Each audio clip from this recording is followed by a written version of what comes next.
Besides performing technical analysis to the companies where we intend to invest, we can also apply the analysis to the market and industry indexes associated with the company. Thus, if the analysis of the company is aligned with the analysis of the industry and market, we will have a stronger prediction.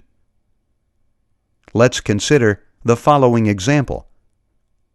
Suppose we are analyzing the Tiffany Company, whose symbol is TIF. The industry in which Tiffany operates is retail sales. The symbol of the industry index is RLX, and the market index is the Dow Jones Industrial Average. So here we are seeing the chart of Tiffany. We can clearly see that for the price of $39, a support was established, and this was accompanied by an increase in volume. In the same way, for the price of $44, a resistance was established, and this was accompanied by a decline in volume. For the same period of time, if we analyze the industry index, which in the case of Tiffany is the retail sales index, we can see how a support and a resistance were established at the same time that Tiffany did it too.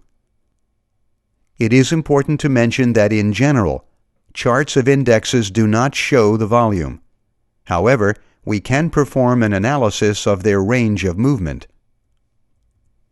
And finally, if we analyze the market index, in this case the Dow Jones Industrial Average, we can also see how a support and a resistance were established at the same time that Tiffany did it too.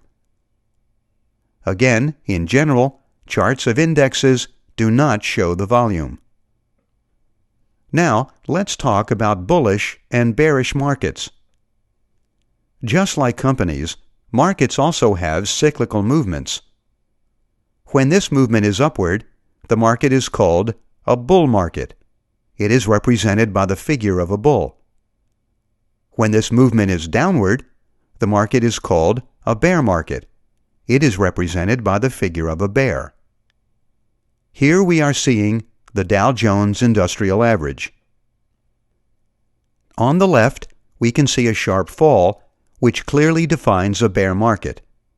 And clearly, after that fall, on the right, we can see a big rise of the index, which defines a bull market. The major trend of the market is called the primary trend.